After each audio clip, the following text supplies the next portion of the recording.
오늘 본문은 앞에서 봤던 탄식시와는 다르게 기도시입니다. 내용을 좀 살펴보면 하나님이 심판원에서 받은 고통을 호소하고 이스라엘 백성들의 회복을 간구하는 그 내용을 담고 있습니다. 먼저 1절 말씀을 보면 여호와여 우리가 당한 것을 기억하시고 우리가 받은 치욕을 살펴보옵소서라는 간구로 시작이 됩니다.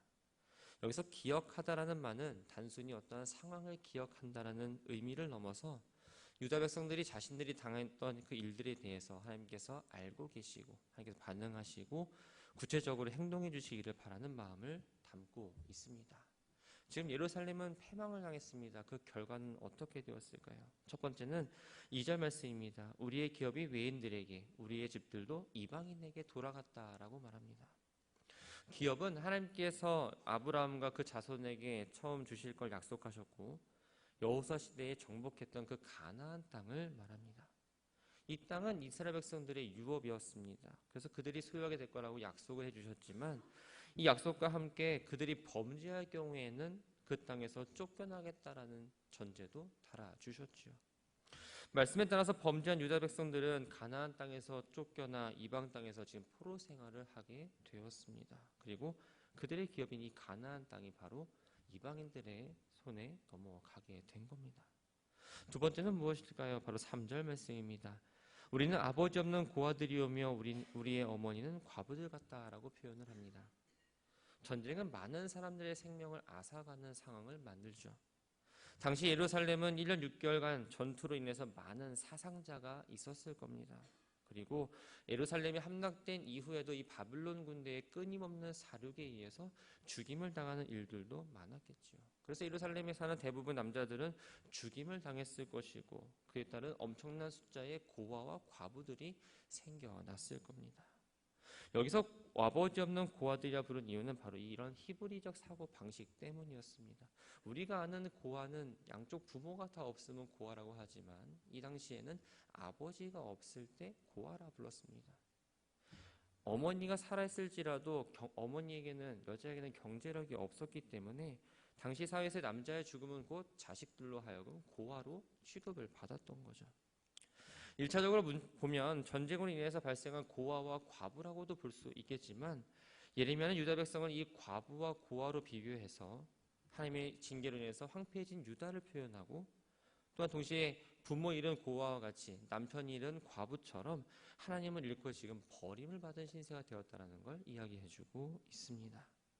하나님의 심판을 위해서 패망한 예루살렘 주민들의 삶은 참 처량합니다.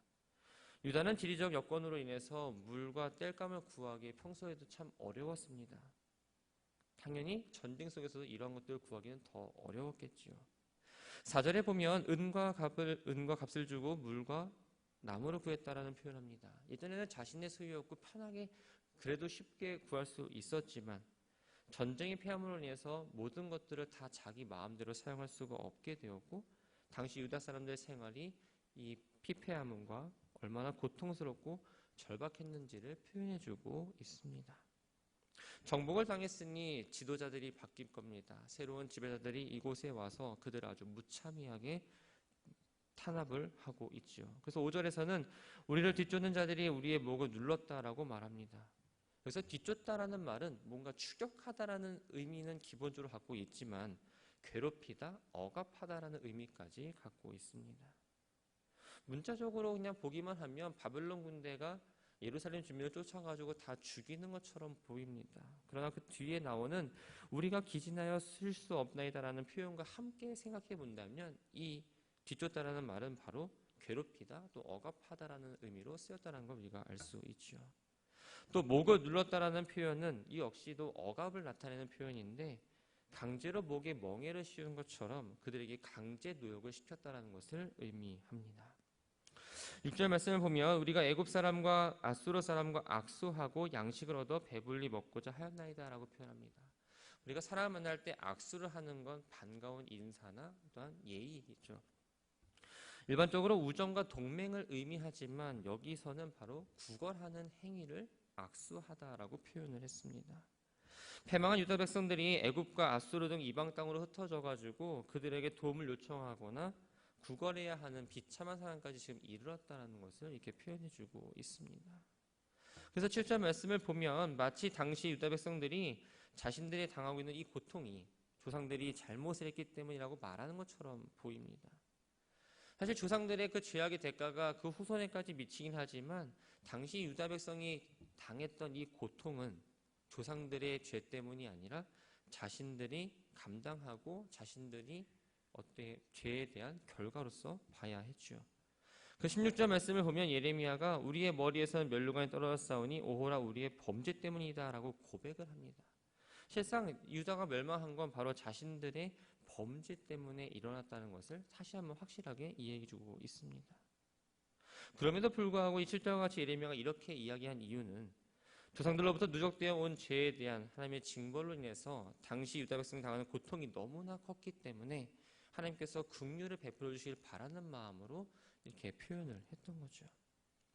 전쟁의 패해서 식민지가 된 유다는 느부갓네살의 종들, 즉 바빌론 사람들에 의해서 온갖 횡포를 받고 굴욕을 입혔습니다.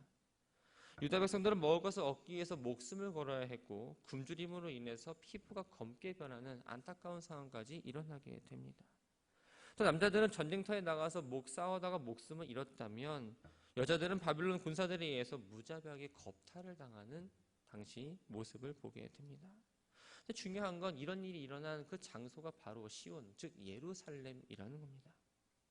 시온은 하나님의 성전이 있는 거룩한 곳이었습니다. 하나님의 성전이 있고 하나님께서 그 이름을 두시기에 특별히 구별하신 그 예루살렘에서 대적들에 의해 지금 더럽혀진 겁니다. 이런 일이 시온에서 일어났다는 건 바로 시온을 지키고 시온을 보존하시는 하나님께서 그 보호의 손을 떠났다라는 것을 의미하죠. 하나님께서 시온에 대한 보호의 손길을 거두신 이유는 스스로 자신의 거룩함을 지키지 않았던 유다 백성들의 죄 때문이었습니다. 하나님 보시기에 너무나 가증스러운 일들을 너무나 많이 했기 때문이죠. 그래서 하나님은 그들의 선택, 그들이 원하는 바, 그들이 행했던 죄악된 일, 가증스러운 일을 고스란히 유다 백성들이 당하도록 지금 하고 계셨던 겁니다. 예루살렘 함락되면서 적들은 유다를 다스리던 지도자들과 장로들을 전혀 존중하지 않았습니다. 그래서 지도자들은 고문을 당하면서 바벨론 사람들에게 목숨을 구걸해야 했고 장로들은 존경받지 못하고 그들의 자리에서 떠날 수밖에 없었습니다. 젊은이들과 아이들은 모두 끌려 나와서 큰 돌덩이와 나무를 지고 노역해야 했고 청년들은 노래하며 즐기는 자리를 빼앗겼다라고 표현을 합니다. 유다 백성이 하나님을 향한 이 불순으로 인해서 하나님의 심판이 임하게 되었습니다. 결국 하나님과 하나님 백성 사이에 있어야 할 기쁨과 감사가 모두가 다 사라졌던 겁니다. 예레미야는 이러한 절망적인 상황에서 회의감 빠지지 않고 모든 상황을 하나하나 하나님 앞에 아뢰면서 지금 도우심을 구하고 있는 상황입니다. 다시 16절 말씀을 보면 예레미야가 유다가 이런 상황을 맞이하게 된 건 바로 우리의 범죄 때문이라고 탄식을 하죠. 남유다가 행한 범죄의 결과는 무엇일까요? 우리의 마음이 피곤하고 이러므로 우리의 눈들이 어두우며 시온산이 황폐하여 여호와 그 안에 노나이다. 마음이 피곤하고 눈이 어두워졌다라는 이 표현은 감당하지 못할 슬픔으로 인해서 내 육체가 이미 다 쇠약해졌다. 그래서 완전히 절망 상태에 지금 이르렀다라는 것을 표현하고 있습니다. 뒤에 나오는 시온산이 황폐되었다는 이 말에는 두 가지 의미가 있습니다.